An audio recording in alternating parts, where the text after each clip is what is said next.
Bismillahirrahmanirrahim.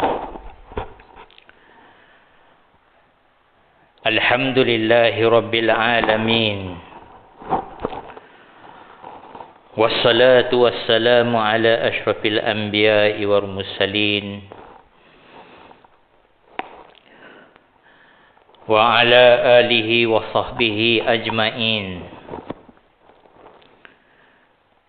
Assalamualaikum warahmatullahi wabarakatuh. A'udzu billahi minasy syaithanir rajim.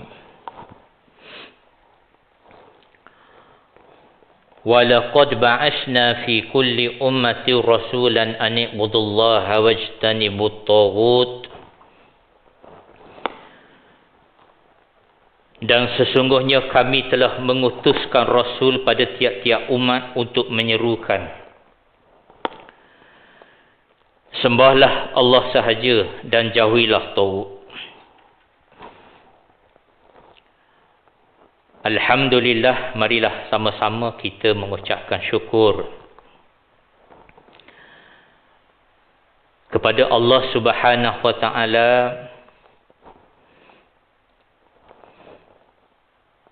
kerana dengan limpah hidayahnya, dengan kasih sayangnya, sehingga di saat ini kita diberi peluang oleh Allah Subhanahu wa taala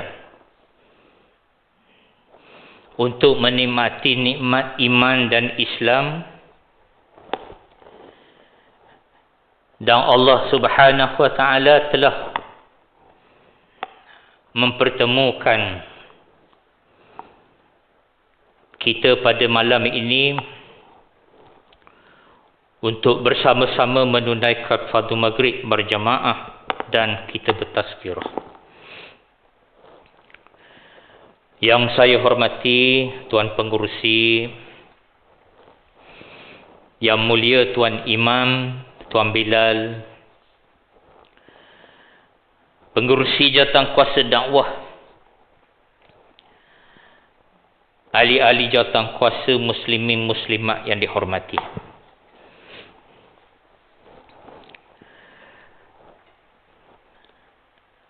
Alhamdulillah, tahun ini kita sudah menikmati kemerdekaan kita selama 65 tahun. Nikmat kemerdekaan yang Allah Subhanahu wa taala kurniakan kepada kita di negara yang kita sangat cintai ini adalah satu nikmat yang cukup besar, dan kita kena menjaga kemerdekaan kita.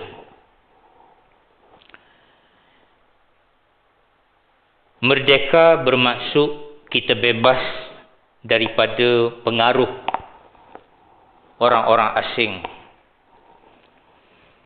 dan kita berhak untuk menentukan masa depan kita sendiri. Maka di dalam Islam, pengertian kemerdekaan yang sebenar-benar adalah selain daripada kita bebas daripada pengaruh orang-orang asing, terutamanya musuh-musuh Islam, apabila kita menyerahkan diri kita semata-mata kepada Allah, itulah merdeka dalam erti kata yang sebenar-benar. Kita melaksanakan perintah-perintah Allah dan kita meninggalkan larangan-larangan Allah. Itulah merdeka yang sebenar-benar. Tuan-tuan muslimin muslimat, pada malam ni saya nak membawa tuan-tuan kepada satu kisah yang berlaku kepada seorang hamba Allah.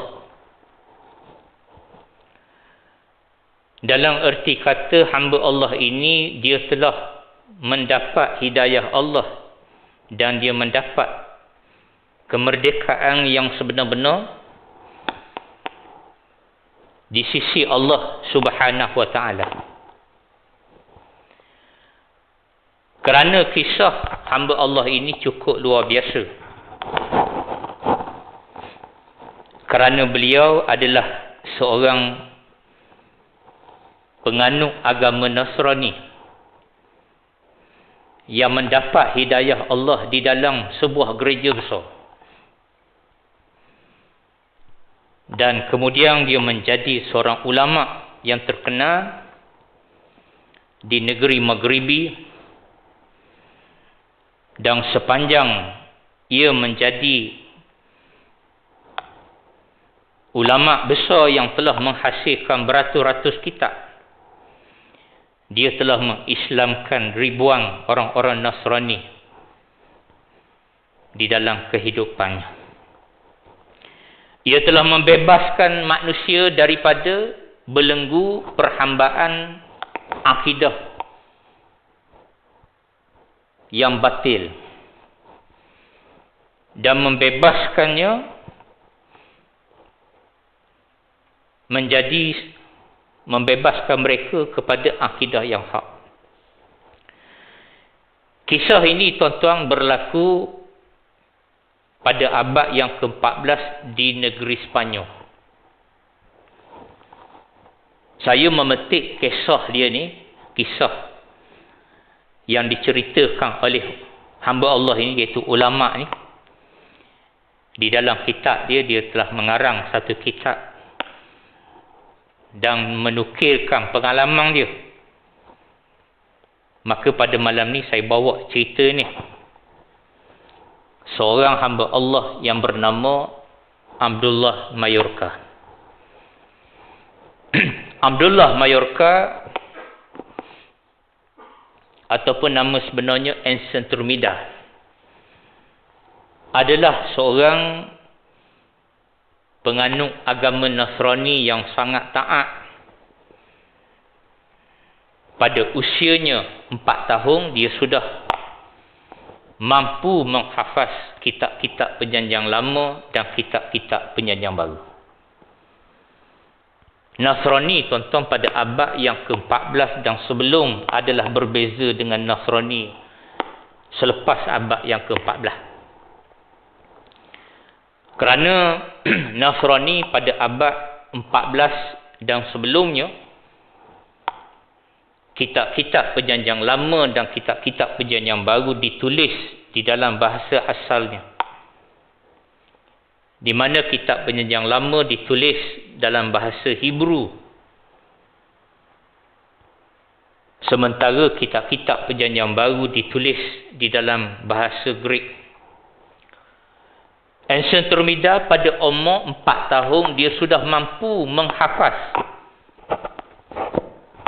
kesemua kitab-kitab ni. Jadi luar biasalah, pada umur 4 tahun dia boleh menghafaz kitab yang ditulis dalam bahasa yang berbeza-beza. Jadi masa tu orang yang nak menguasai kitab perjanjian lama dan kitab perjanjian baru ni, dia kena kuasai bahasa Hebrew, satu daripada cabang bahasa Semitik, dan juga dia mesti menguasai bahasa Greek.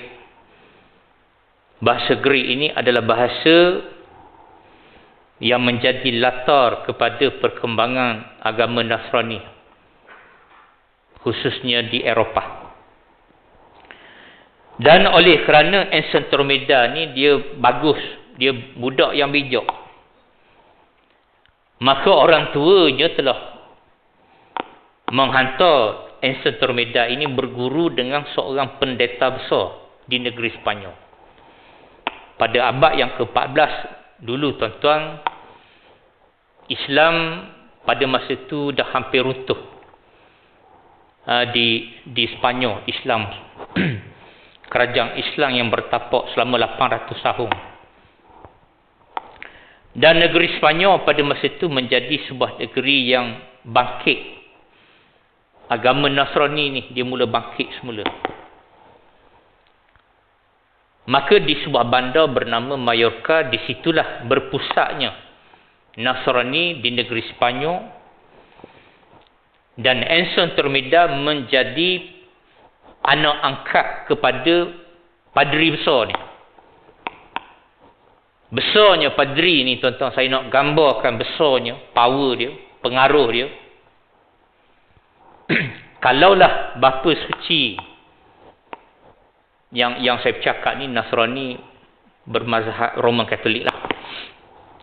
Kalaulah bapa suci di Vatican City tu mati, maka akan dipilih Pope yang baru ini di kalangan kardinal-kardinal.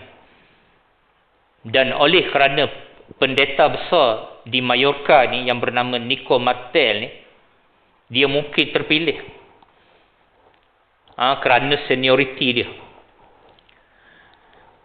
Maka pendeta besar ni dia telah menyerahkan semua kunci-kunci khazanah dia kepada anak angkat dia, Anson Termida ni.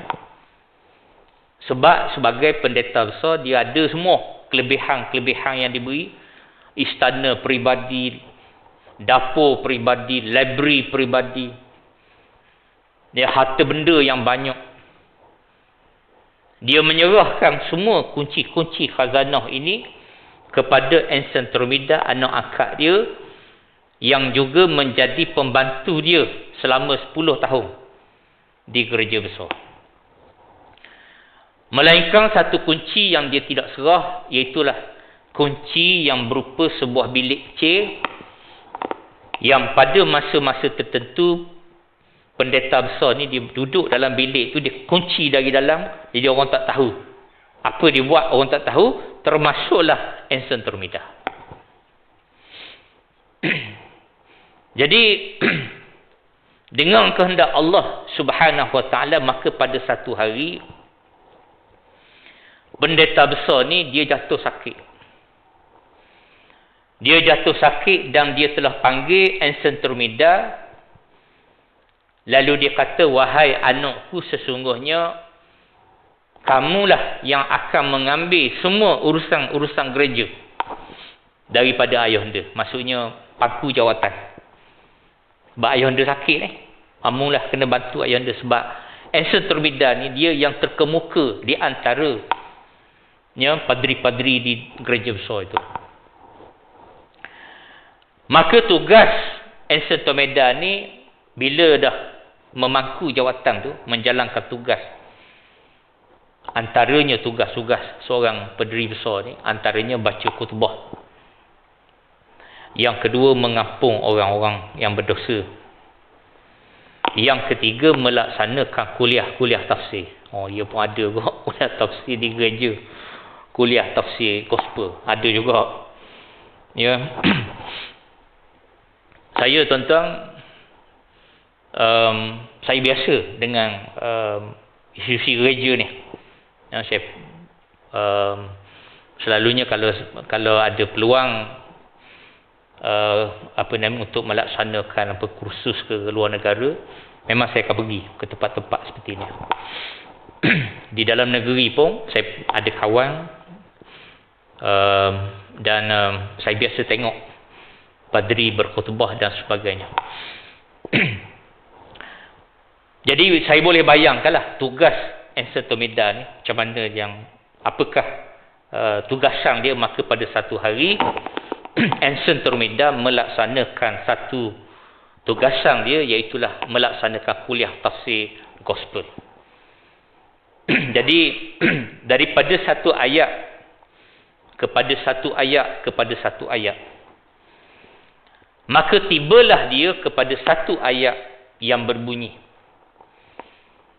Ayat ini berbunyi, sesungguhnya akan datang setelahnya seorang Nabi, namanya Al-Barakli.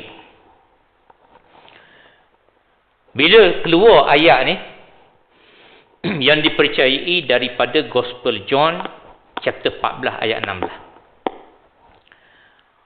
Masing-masing diam mereka dalam majlis tu. Kerana seorang pun tak tahu siapakah Al-Barakli, seperti yang tertulis di dalam ayat itu. Jadi termasuklah Encyclopedia sendiri dia pun tak tahu. Maka berlakulah diskusi perbahasan tentang siapakah Nabi yang bernama Al-Barakli. Dan perbahasan ini akhirnya berakhir tanpa menemui noktah dia. Tidak bertemu noktah. Si Polang ni kata begini, si Polang ni kata begini, Encyclopedia kata begini. Jadi akhirnya diskusi itu dihentikan. Lalu Encyclopedia ni yang dalam kepala dia ni ada 1000 persoalan. Setahu aku sesudah Jesus Christ, sesudah Nabi Isa alaihi salam ini, tak ada Nabi lagi. Tak ada Nabi dah. Kalau ada Nabi pun, itu adalah Nabi-Nabi palsu. Jadi dia pelik. Sebab tu saya kata tuan-tuan, abad 14 dan sebelum, dia masih banyak menggunakan sumber-sumber asal. Selepas abad 14 sudah banyak pindaan-pindaan. Lalu Encyclopedia pun dia kembali kepada orang tua dia, ayah angkat dia, padri besar ni. Dan padri besar ni bila melihat wajah Encyclopedia itu, seolah-olah dia tahu apakah yang tergambar, apakah yang ada di dalam fikiran Encyclopedia ini. Lalu dia bertanya, apakah yang mengganggu fikiranmu? Apakah yang kamu belajar pada hari ini? Dia tanya Encyclopedia. Lalu Encyclopedia pun jawab, dia kata, wahai ayahanda, sesungguhnya apabila aku sampai kepada satu ayat yang berbunyi, sesungguhnya akan datang setelahnya seorang Nabi namanya Al-Barakli. Yakni Nabi sesudah Nabi Isa. Akan ada Nabi bernama Al-Barakli. Jadi pendeta tanyalah, kamu jawab apa? Encyclopedia kata, aku jawab begini, si Polang ni jawab begini, si Polang ni jawab begini. Pendeta besar kata, salah belaka.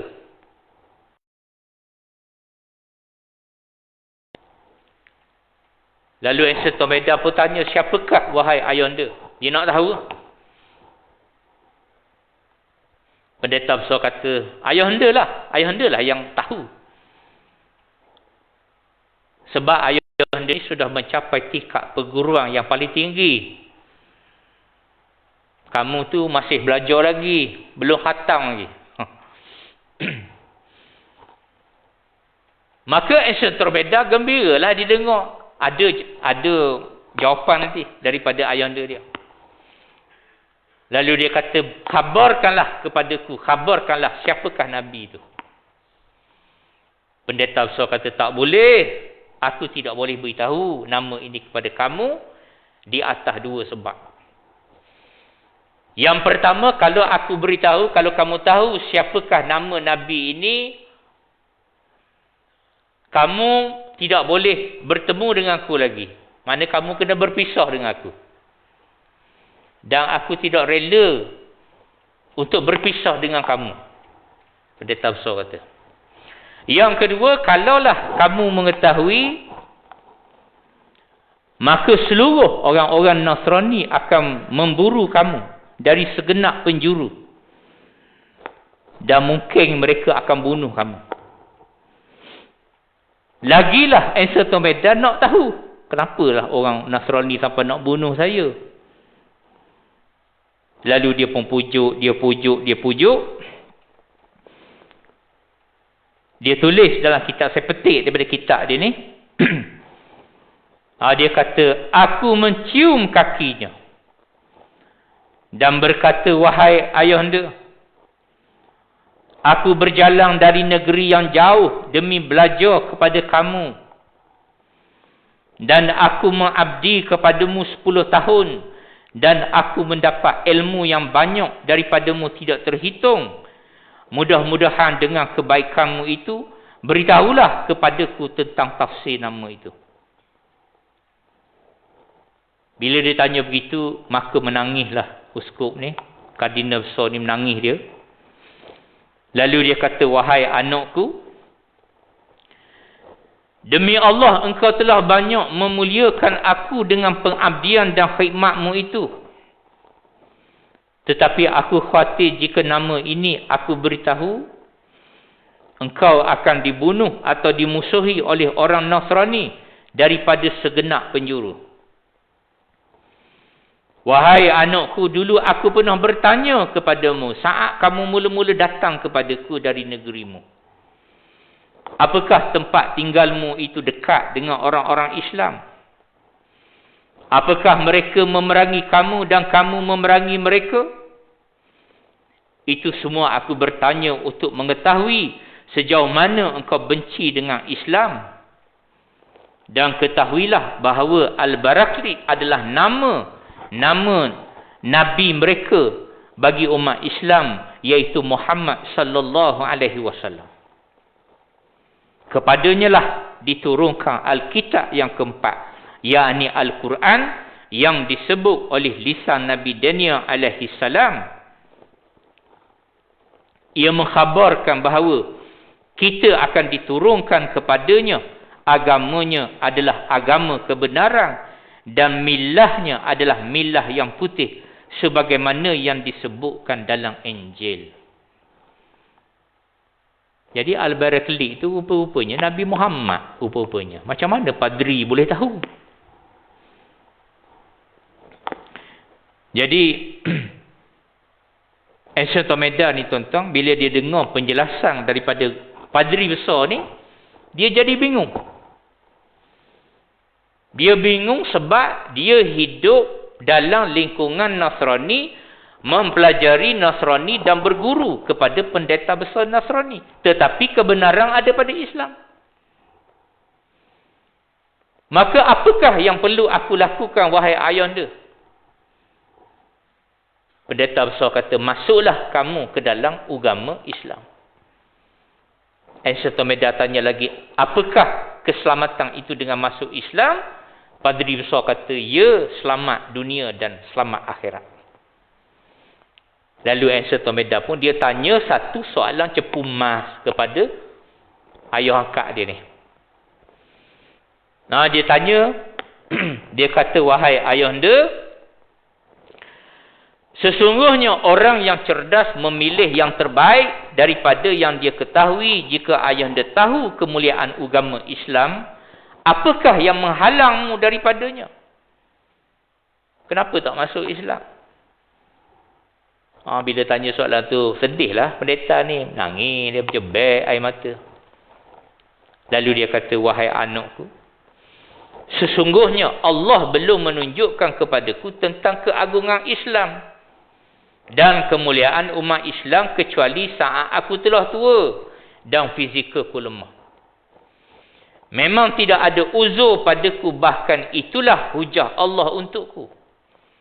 Seandainya aku ketahui ketika mudaku akan kutinggalkan segala-galanya, aku akan memeluk agama yang benar ini, dan cinta dunia adalah pokok dari segala keburukan.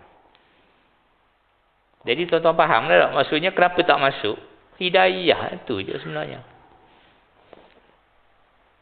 Orang percaya ke Allah dengan Rasul ni, ramai orang percaya Allah Rasul tapi buat juga benda-benda maksiat dan sebagainya. Abu Lahab, Allah beri peluang kepada Abu Lahab. Allah campurkan rasa cinta kepada Nabi SAW.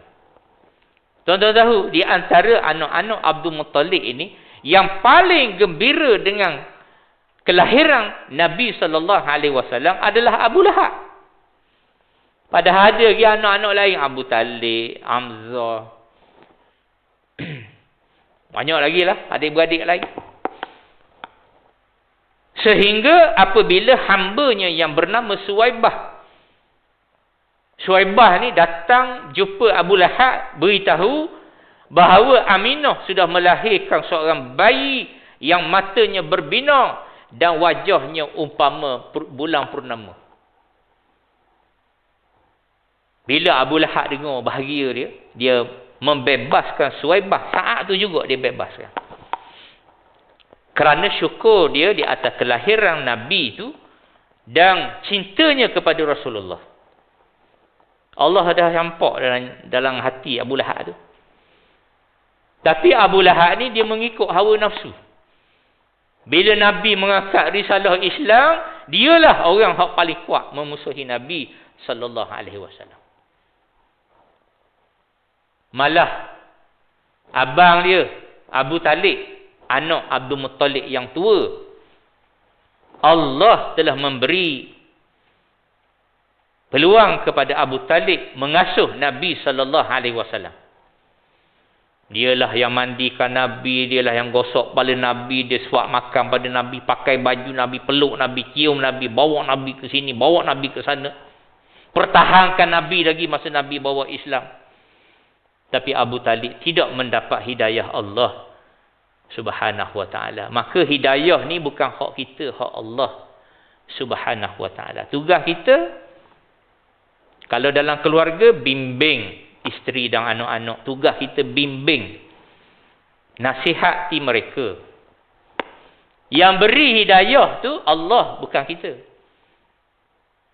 Jadi kalau orang tak dengar, tak berapa dengar tu, kita janganlah duka cita sangat. Mengadulah kepada Allah, berdoalah selepas tu sesudah kita berusaha. Sebab hak Allah. Saya ni tuan-tuan mengajar Masjid Surah ni. Mengajar ni satu hal, Prof Ding. Kalau duk telefon minta nasihat. Banyak minta nasihat sekarang, terutama lepas Covid ni. Macam-macam hal, begini. Saya akan jawab gitu je. Usahalah buat nasihat anak ni, nasihat dia. Lepas tu doa kepada Allah. Bukan hak kita. Jadi janganlah sampai makan diri pula. Sampai makan diri pula kerana duka cita tengok keadaan macam tu. Tengoklah Abu Talib, Abu Lahab, Abu Jahal. Abu Jahal Allah campurkan dalam hati dia untuk pergi curi dengar sebelah rumah Nabi tu, curi dengar Nabi tu. Nabi membacakan ayat-ayat Al-Quran. Abu Jahal kata, demi Allah Muhammad itu benar. Sebab Abu Jahal ni, maksud Abu Jahal tu bapak jahil, supu bodoh. Itu gelarang yang diberi oleh Nabi sesudah dia menolak Islam. Tapi Abu Jahal ni orang cerdik tentang di Mekah. Nama dia Abu Hakam. Dia orang bijak. Tapi kenapa dia tahu kebenaran kenabian Rasulullah, tapi kenapa dia tak terima? Sebab masalah asabiyah yang menguasai diri dia. Maknanya hidayah tak sampai. Maka pendek cerita, Anson Tomeda, dia terpaksa berpisah dengan ayahanda pendeta dia. Sebab dah tahu dah siapakah Al-Barakli itu. Maka dia ambil kuda dengan sedikit bekalang yang diberikan ayah angkat dia. Dia pun pacu kuda, dia lari meninggalkan negeri Sepanyol. Kalau tuan-tuan tengok peta, di bawah negeri Sepanyol itu ada satu selat yang sempit. Selat Gibraltar kan, yang sempit tu, kat situlah antara laut Mediterranean dengan laut Atlantik. Dia naik kapal, dia pergi ke negeri Morocco, di situ dia masuk Islam. Dan Anson Tomeda, dia belajar ilmu-ilmu Islam ni, akhirnya dia menjadi seorang yang fikih. Akhirnya dia menjadi ulama yang terkenal di Morocco yang menghasilkan ratusan kitab. Dan dia telah mengislamkan ribuan orang-orang Nasrani menjadi Muslim. Jadi tuan-tuan muslimin muslimat, saya nak ulas sikit tentang Al-Barakli itu. Al-Barakli itu apa? Al-Barakli itu daripada perkataan Yunani.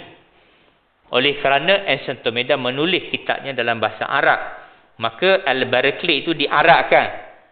Al-Barakli itu asal perkataan Yunani, Parakletos. Parakletos bermaksud Nabi ataupun bermaksud penolong. Kalau orang yang berbahasa Yunani, kalau sebut Parakletos, Paraklet ini dia tahulah itu adalah Nabi. Sebenarnya tuan-tuan muslimin muslimat, orang-orang yang sebenar-benar dia membaca Alkitab ni dengan sebenar-benar lah, dia akan menemui kebenaran Islam.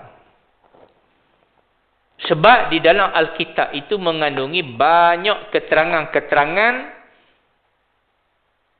tentang Islam dan juga tentang Nabi Muhammad sallallahu alaihi wasallam yang sangat detail dalam tu, detail sangat-sangat. Maksudnya kalau sekadar baca mungkin dia tak faham, baca dan dia kena tadabbur. Dia akan menemui perkataan Al-Barakli ini, ayat ini sebenarnya ada di dalam Al-Quran. Kalau tuan-tuan tengok dalam surah As-Saff ayat yang ke-6. Sebab ayat ini pun dari Allah, Al-Quran pun dari Allah, dari Tuhan yang sama. Walaupun Ahlul Kitab sudah mengubah ayat-ayat Allah ini, dia tak ubah semua. Ada tempat-tempat dia ubah, ada tempat-tempat dia tak ubah, masih kekal. Allah Subhanahu wa taala berfirman di dalam surah As-Saff ayat yang ke-6, A'udzu billahi minasyaitonir rajim. Wa idz qala Isa ibn Maryam ya bani Israil inni Rasulullah ilaikum musaddiqan lima baina yadayya minat Taurat wa mubashiran bi rasulin ya'ti min ba'di ismuhu Ahmad. Falamma ja'ahum bil bayyinati qalu hadza sihrun mubin. Yang bermaksud, wahai Bani Israel, sesungguhnya aku ini adalah utusan Allah kepada kamu, kata Nabi Isa alaihi salam, membenarkan kitab sebelumku iaitu Taurat, dan memberikan khabar gembira akan datangnya seorang rasul sesudahku bernama Al-Barakli, iaitu Nabi, iaitu Ahmad. Namanya Ahmad atau Muhammad sallallahu alaihi wasallam. Maka tak kala Rasul itu datang kepada mereka dengan membawa bukti-bukti yang benar, maka mereka berkata ini adalah sihir yang nyata. Jadi tuan-tuan, pada saya lah, pandangan saya lah, berdasar pada pengalaman lah. Kalaulah orang-orang Nasrani ni, dia baca betul-betul kitab dia akan masuk Islam. Tapi kenapa tidak? Mungkin dia tidak baca ataupun dia tidak faham, wallahu alam. Dulu masa saya di universiti dulu, masa belajar dulu, Universiti Melaya. Universiti Melaya ni universiti rojok. Keluarga Malaysia. Semua bangsa ada. UTM 90% Melayu lah. Kalau dia tak. Saya masa bertugas UTM tu, Melayu semua. Sudah masuk kelas Melayu je semua. Masa UM dulu macam-macam bangsa. Jadi bila kita duduk college, kediaman tu, kita kadang tak boleh nak buat pilihan. Kadang-kadang kita dapat roommate kita orang Iban, orang Cina kadang-kadang. Tak boleh nak elok. Jadi dulu, masa di universiti dulu, ada banyak orang-orang daripada Borneo ni, orang Sabah Sarawak ni, kawan-kawan kita belaka. Dia bawa Bible. Bible tu dia biasa bawa, lagi masuk dalam bilik ada Bible kan, bahasa Melayu. Bible bahasa Melayu ni rupanya terjemahan dia tahun 74 lagi. Bible dalam bahasa Melayu dah ada sampai 74. Jadi masa saya tahun pertama di universiti tu, jadi ambillah baca ni Bible ni, baca. Selama beberapa bulan habis. Kebetulan universiti pun kita belajar benda tu kan, teologi ni. Adalah kawan-kawan dia pesan, dia kata jangan baca, dia kata nanti mu masuk Kristian pula. Dia bimbang lah bila baca. Tapi selepas saya baca kitab-kitab ni, saya lepas baca tu, saya baca lagi. Baca sampai saya faham. Jadi, tak rasa pula kita nak ikut agama tu. Malah kita melihat agama Islam tu lagi benar. Sebab kebenaran tu terselah apabila kita baca ayat-ayat kerana ada keterangan-keterangan tentang Nabi Muhammad sallallahu alaihi wasallam. Begitu banyak sekali di dalam Alkitab. Saya beri contoh tuan-tuan, ketika Nabi Muhammad sallallahu alaihi wasallam melakukan hijrah daripada Mekah ke Madinah tu. Nabi dah masuk waktu. Bagi lalu azan. 5 minit. Jadi keterangan tentang Nabi berhijrah tu dah ada dalam Alkitab.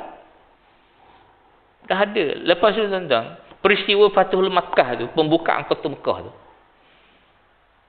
Itu pun ada dalam Alkitab, malah terang-terang disebut si mulut manis ni. Dia sebut Nabi ni, dia tak sebut Muhammad, dia sebut dalam Bible, dia sebut si mulut manis. Dia sebut my beloved, dia sebut gitulah. Dia bersama dengan 10,000 orang. Ataupun dia kata si wajah berwarna merah jambu. Nabi kan kulit Nabi kan putih kemerahan kan. Si wajah berkulit merah jambu ini.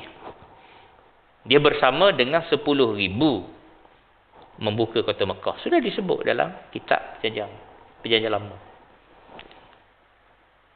Malah ketika Nabi SAW mendapat wahyu yang pertama di Gua Hira tu, tahun 610 Masihi itu, sudah pun tercatat di dalam Alkitab. Orang Yahudi tahu tu. Bila orang Yahudi tahu Nabi diklaim dia sebagai Rasulullah, pesuruh Allah dan dia dapat wahyu Gua Hira tu, Yahudi tahu tu betul. Tapi kenapa orang-orang kafir Quraisy tak setuju menentang Nabi ni? Sebab orang-orang Arab jahiliah ni dia tidak ada kitab. Dia bukan ahlul kitab. Jadi bukan ahlul kitab, mana dia orang jahil. Jadi itu sebut Arab jahiliah tu. Akidah mereka tu sesat. Akidah mereka tu akidah yang berdiri di atas kejahilan. Tapi Yahudi dia dengar, dia tahu tu betul. Sebab ada dalam kitab dia. Yang dalam kitab orang Yahudi ni sebut, Nabi ni dia tak boleh baca. Dan kalau suruh baca, dia akan kata dia tidak boleh membaca. Ma'ana biqari, saya tidak tahu membaca. I don't know how to read. If you give a scroll to someone who cannot read, and you say, read this please, bacalah. Kamu beri scroll pada dia ni, lembaran.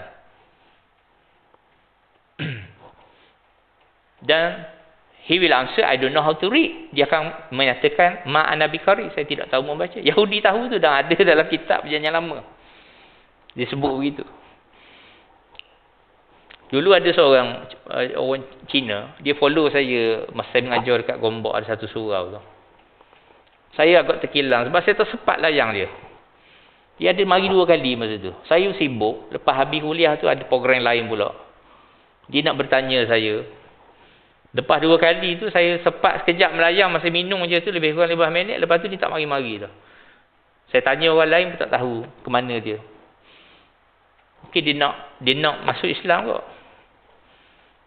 Kadang-kadang saat tu kita diuji Allah pula dengan kesibukan.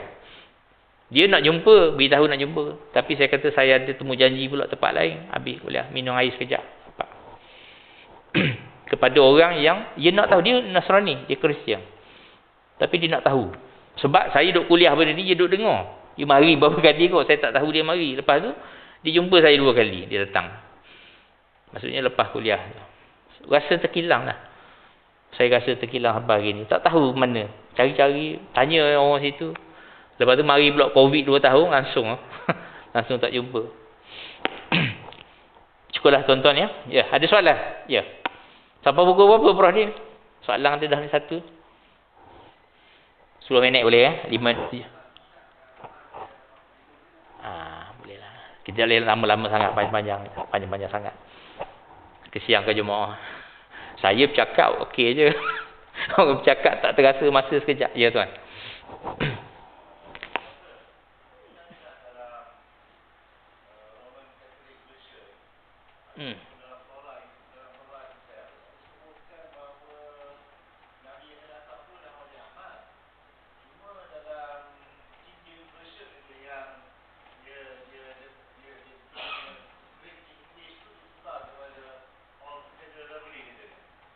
Ya. Hmm.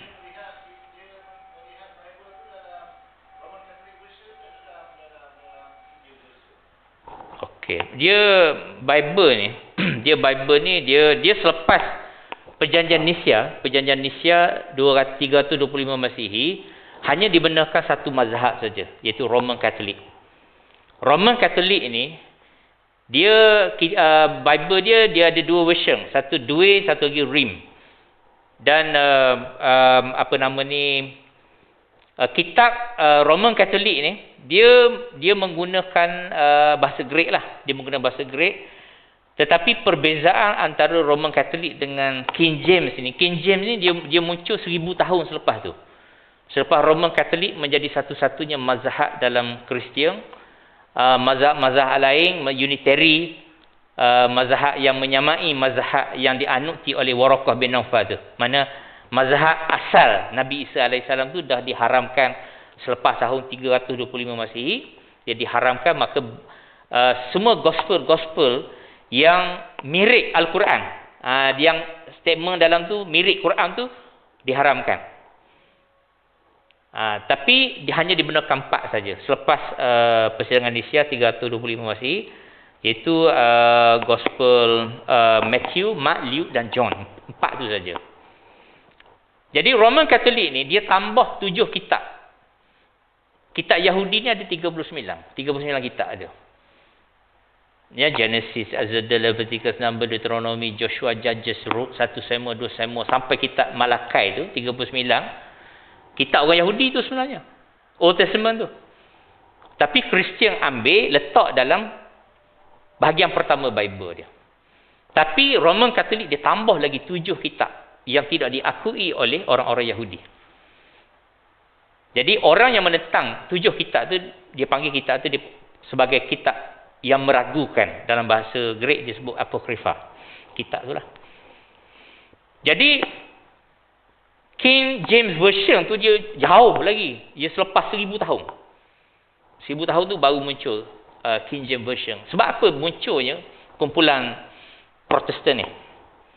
King James Version ni Protestan lah. Protestan tu satu mazhab. Dia bukan mazhab sebenarnya. Dia reform dalam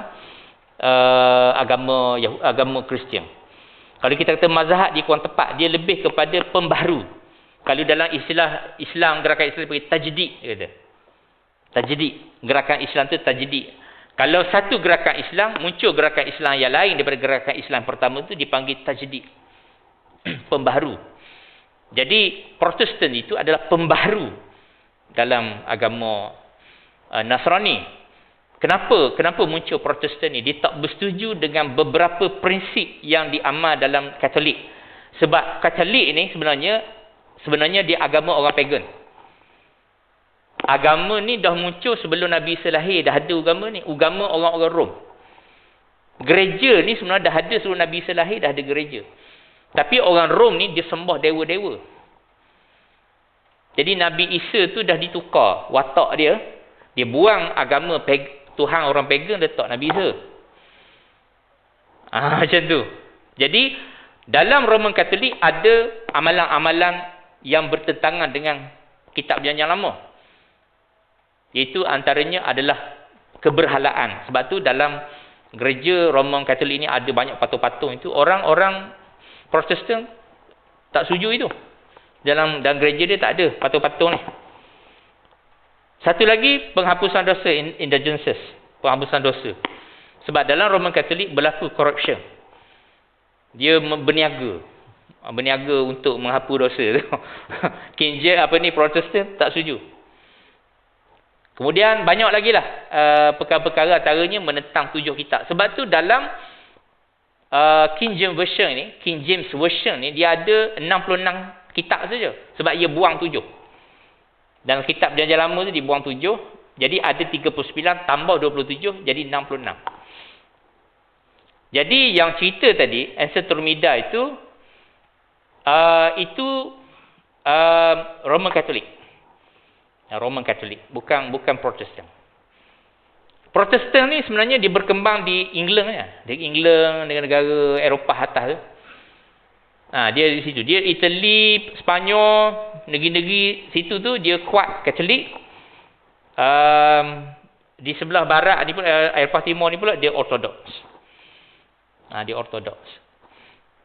Dia begini, dia Protestan ni, dia oleh kerana dia reformasi, tajdid, maka dia daripada proses tu berpecah banyak lagi.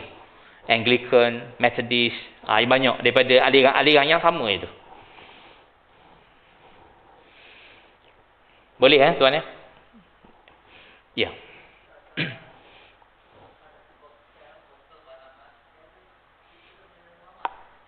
Gospel Barnabas, okey.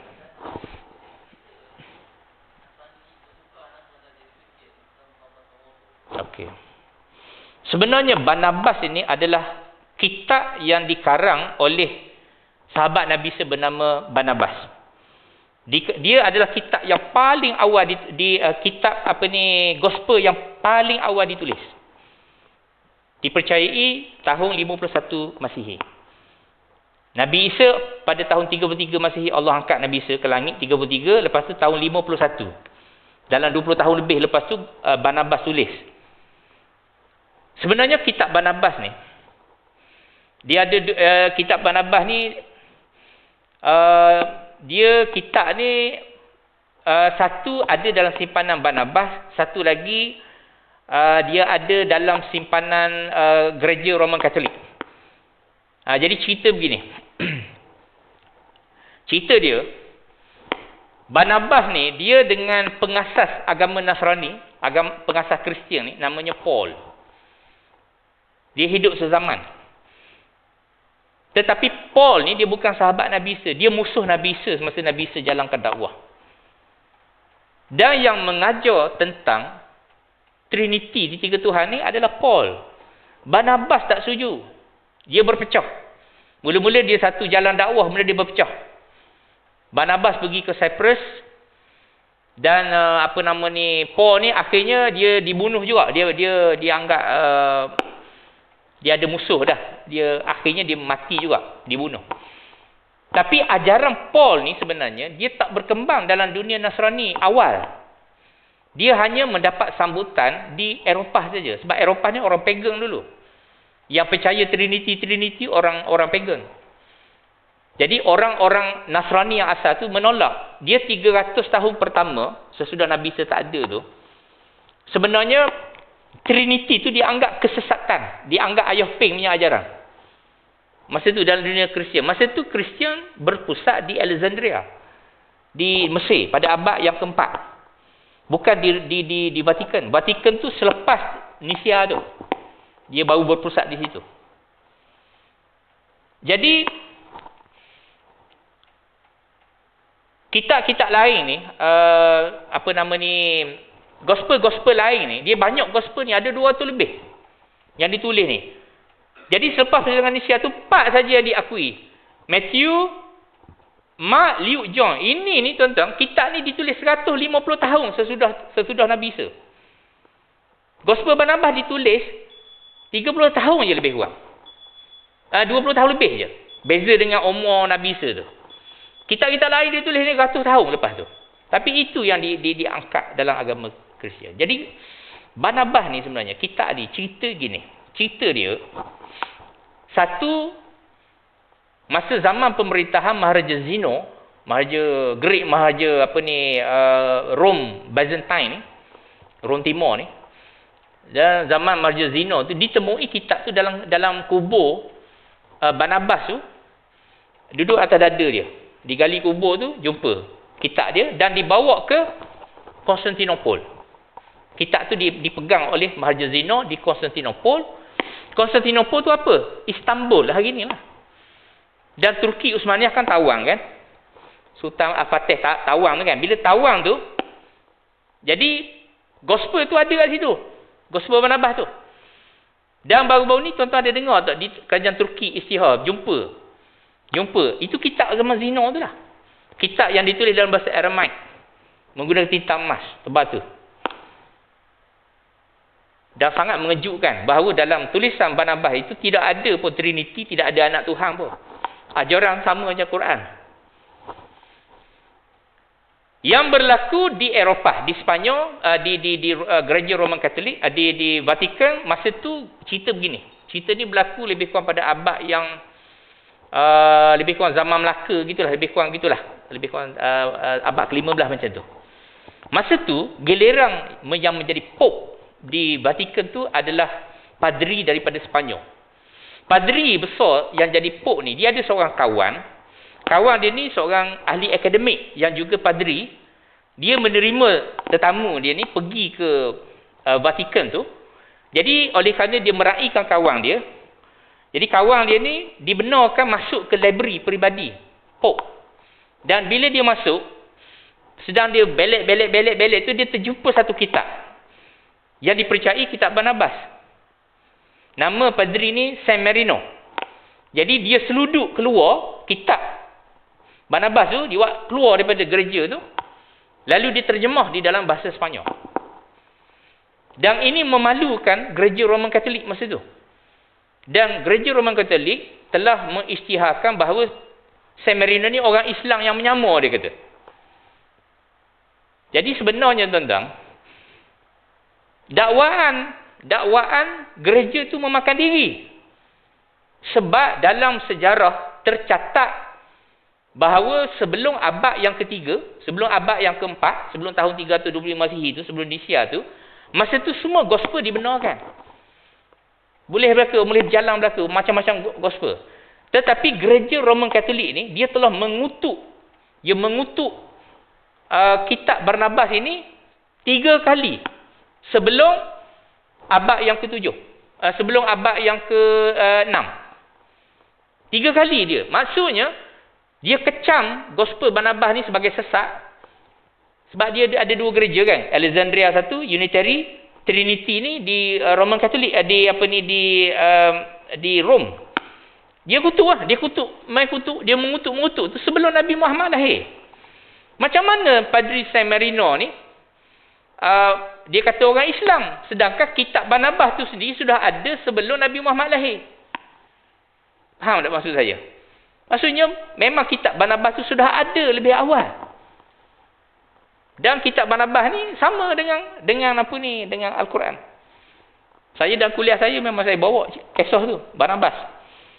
Contohnya, Barnabas sendiri menyatakan bahawa yang Allah selamatkan itu adalah Nabi Isa, yang mati itu adalah Yudas Iskariot, yang Allah serupakan wajahnya, ada tercatat dalam Barnabas. Jadi Barnabas ni dia bukanlah maknanya dia 100% sama Quran, tapi dalam akidah banyak yang Quran, tapi ada juga yang syariat yang berbeza Quran. Misalnya wine boleh minum. dalam Barnabas tu wine halal, boleh minum. Maksudnya syariat tak sama, tapi akidah sama.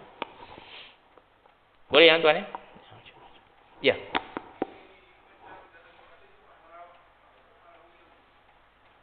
Hawariyun ya.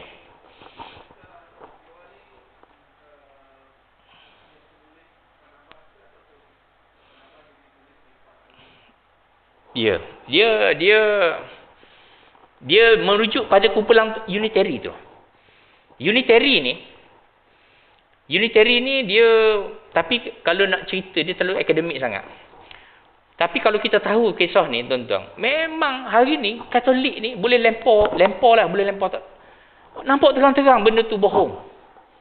Katolik ni sebenarnya ajaran orang pagan. Bukan ajaran daripada Nabi Isa. Sebab agama Katolik dia sudah ada sebelum Nabi Isa lahir, dia dah ada dah. Dia agama penyembah berhala sebenarnya. Jadi kalau kita ada kawan-kawan Katolik ni kata, Allah, kamu ni belajarlah.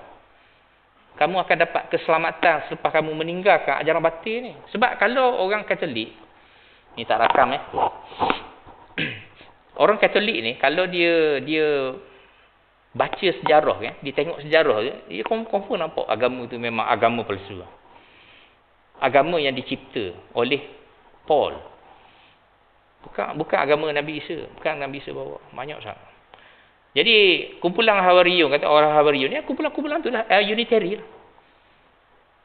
Sahabat-sahabat Nabi Isa apa semua tu kan. Orang Unitary, orang yang menganggap Allah itu tunggal, Nabi Isa itu adalah nabi.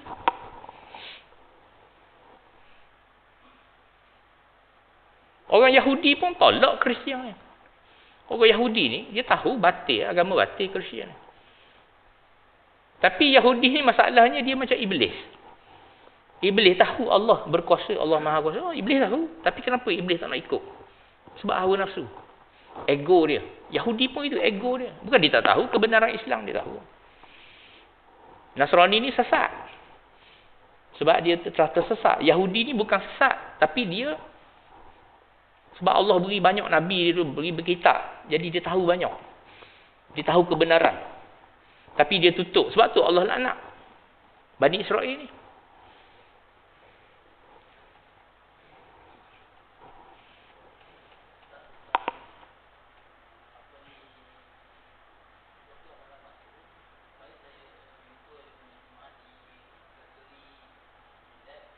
Oh ya, yeah, okey.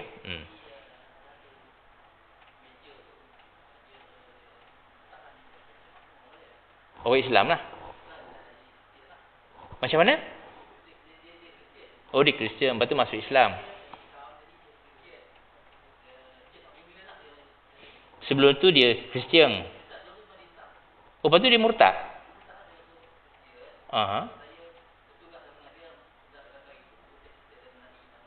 Dia major.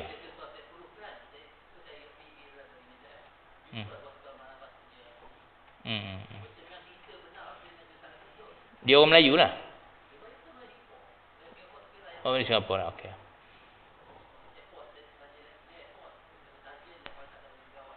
Okey.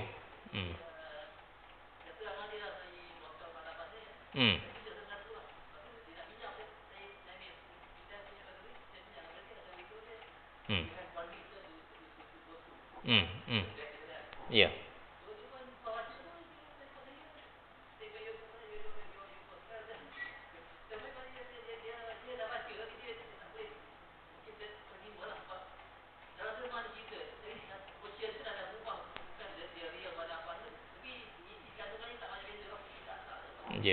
Ya. Hidayah Allah ya. Hidayah Allah ya.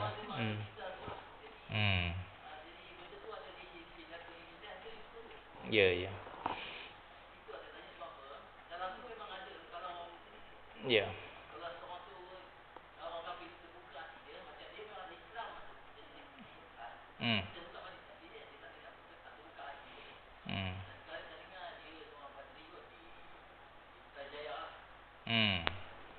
Okey. Dia hidayah lah, persoalan hidayah je. Kalau berhujah secara akademik pun, kalau hidayah Allah tak beri, tak tahu juga. Jadi dia je dalih-dalih dia kan. Tapi pada saya dia memerlukan satu pengamatan yang lama lah. Kalau saya nak jelaskan kepada orang macam ni perlu lama duduk berbincang begini-begini kan, hujah-hujah kan. Macam tu. Yalah. Oh. Tapi sadar bersara lah. Jadi padri memang gaji besar. Memang tak cukup, tak habis makan.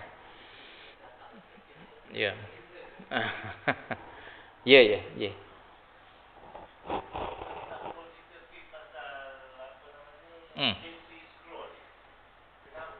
Dead Sea Scroll, okey.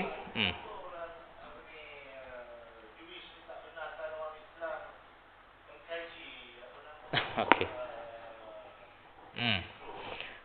Scroll Laut Mati ni dia bukan gospel. Dia bukan gospel, cuma dia catatan. Dia cerita dijumpai di satu tempat di Mesir, ada budak jumpa dalam terpayang macam tu, ada satu gua. Dia simpan. Dia sebenarnya bukan gospel. Gospel ni sebenarnya Injil lah, salinan-salinan Injil. Injil ni banyak orang salin jadi banyak. Dia Injil ni ada 219. Menurut satu riwayat lah, mungkin lebih. Jadi itu gospel. Gospel tu riwayat lah, maksudnya cerita sudut pandang ketiga tentang kehidupan Nabi Isa. Injil yang sebenar kita tak tahu. Allah turun pada Nabi Isa kita tak tahu. Hak mana, di mana kita tak tahu. Wallahu a'lam bissawab. Tapi hak ada tu adalah salinan-salinan. Scroll Laut Mati tu bukan gospel, ia adalah tulisan-tulisan, catatan-catatan, dia berupa biografi, catatan sejarah. Macam orang catat sekarang lah, orang tulis begitu kan. Tapi dia bukan kitab. Dia catatan. Gulungan-gulungan tu banyak yang dah rosak, Tetapi ada seorang ahli akademik daripada Australia. Profesor, Allah lupa saya nama dia perempuan. Daripada Australia. Dia ada seorang ahli profesor ni. Dia buat kajian 20 tahun. 20 tahun dia buat kajian skru laut mati ni. Apa kesimpulan dia? Dia buat satu je kesimpulan. Dia kata Nabi Isa ni ada isteri dan anak. Malah bukan seorang. Lebih daripada seorang. Isteri Nabi. Maksudnya Nabi Isa pun berpoligami. Nabi Isa isteri dia, satu namanya Maria Magdalene, yang kedua namanya Lydia. Dan dia ada berapa orang anak. Jadi kalau tuan-tuan tengok cerita, ada satu cerita yang lakonan saya lupa nama cerita tu. Tapi cerita tu memang real cerita. Cerita tu tentang waris Nabi Isa alaihissalam yang masih wujud, masih hidup sampai sekarang. Dan dia dipelihara oleh macam satu gerakan dah yang jaga dia. Sebab kalau orang Roman Katolik tahu, dia akan bunuh. Maksud begitulah. Jadi cerita tu masuk akal. Sebab apa? Nabi Isa memang ada waris. Memang dia ada waris. Dan termasuk dalam ceramah saya, kuliah saya tentang Nabi Isa, adakah dia berkahwin atau tidak. Ada kuliah saya, cuma belum sampai masa. Saya akan kuliahkan. Ada bukti-bukti saya bawa semua. Rekod tentang Nabi Isa saya petik daripada gospel Philip, banyak gospel Maria Magdalene, kita kumpulkan semua bukti-bukti. Kita ambil juga daripada 4 gospel yang dikandung dalam Bible, kita masukkan, dan kita buktikan bahawa Nabi Isa itu sebenarnya manusia. Ia beranak pinak macam juga Nabi-Nabi yang lain. InsyaAllah satu masa cukuplah ya. Lewatlah. Okey, tuan-tuan, terima kasih atas respon. Nampak tuan-tuan berminat. Saya tak nak nampak sangat seperti akademik sangat, sebab kita di kuliah di masjid ni kita lebih bawa dalam gaya yang lebih santai. InsyaAllah. Sebenarnya muqaranah al-adiyang ni, bidang ni dia penting. Sebab hari ni orang-orang kita nak berhujah dengan non-Muslim ni, terutama orang Nasrani ni, kita kena hujah. Kita kena tahu kitab dia, kita kena tahu literature tentang dia, baru kita boleh berhujah dengan dia. Kadang orang tanya, boleh ke baca Bible ni? Bible baca boleh, tapi bukan untuk diamalkan. Kita baca untuk amal tak boleh lah. Kita baca untuk dakwah boleh. Untuk research, untuk research dan untuk menjadi bahan dakwah, insya-Allah boleh. Cukuplah tuan-tuan, sekadar tu. Segala yang baik datang dari Allah Subhanahu wa taala, yang buruk itu datang daripada kelemahan diri saya sendiri. Saya sudahi dengan wabillahi taufiq wal hidayah. Wassalamualaikum warahmatullahi wabarakatuh. Bismillahirrahmanirrahim. Alhamdulillahi rabbil alamin. Wassalatu wassalamu ala asyrafil anbiya'i wal mursalin wa ala alihi wa sahbihi ajma'in. Allahumma inna nas'aluka al-huda wat tuqa wal 'afafa wal ghina. Rabbana la tuzigh qulubana ba'da idh hadaytana wa hab lana min ladunka rahmah innaka antal wahhab. Rabbana zalamna anfusana wa illam taghfir lana wa tarhamna lanakunanna minal khasirin. Rabbana atina fid dunya hasanah wa fil akhirati hasanah wa qina adzabannar. Wa sallallahu ala sayyidina Muhammad wa ala alihi wa sahbihi ajma'in. Subhana rabbika rabbil izzati amma yasifun wa salamun alal mursalin walhamdulillahi rabbil alamin.